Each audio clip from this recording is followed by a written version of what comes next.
Aujourd'hui, j'ai envie de te parler d'une idée très répandue en course. Quand quelque chose ne va pas, tu penses je manque de cardio. Et c'est logique, parce que c'est ce qu'on t'a appris. Plus tu es en difficulté, plus tu te dis qu'il faut être plus fort physiquement. Mais il y a quelque chose qu'on ne t'explique pas vraiment.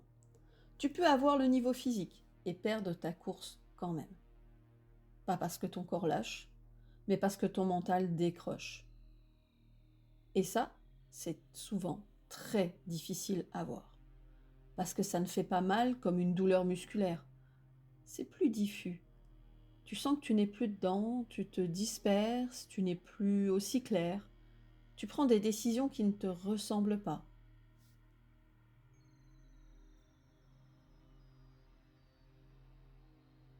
Et pourtant, tu continues à penser que le problème est physique.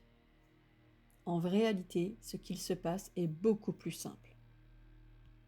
Ton cerveau sature. Pendant une course longue, il doit gérer énormément d'informations. Ton corps, ton rythme, ta respiration, la fatigue, l'environnement, les autres. Et tout ça en même temps. Et à un moment, il n'arrive plus à traiter correctement. Et quand ça arrive, tu perds en lucidité. Pas complètement, mais suffisamment pour que ta course bascule. Tu pars trop vite, tu te laisses embarquer, tu oublies ton plan, tu subis.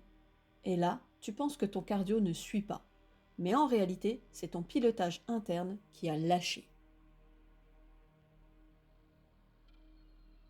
Le problème, ce n'est pas que ça arrive. Ça arrive à tout le monde. Le vrai problème, c'est que tu n'as rien pour revenir.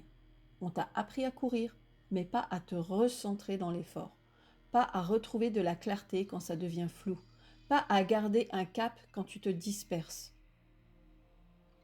Et c'est exactement là que le mental devient un levier. Pas pour être plus fort, mais pour rester plus clair.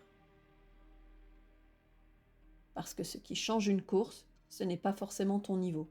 C'est ta capacité à rester présent quand ça devient difficile.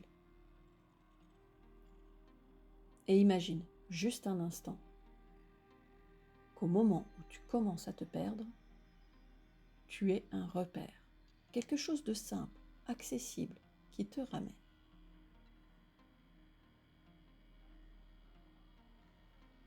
C'est exactement ça que j'ai voulu créer avec les accompagnements audio. Pas quelque chose de compliqué, pas une théorie, mais un appui avant la course, pendant et après. Parce que le jour J, tu n'as pas besoin de plus d'informations. Tu as besoin de rester lucide. Si tu prépares une course et que tu sens que ton mental peut te faire basculer, tu peux m'écrire. Je t'expliquerai comment ça peut t'aider.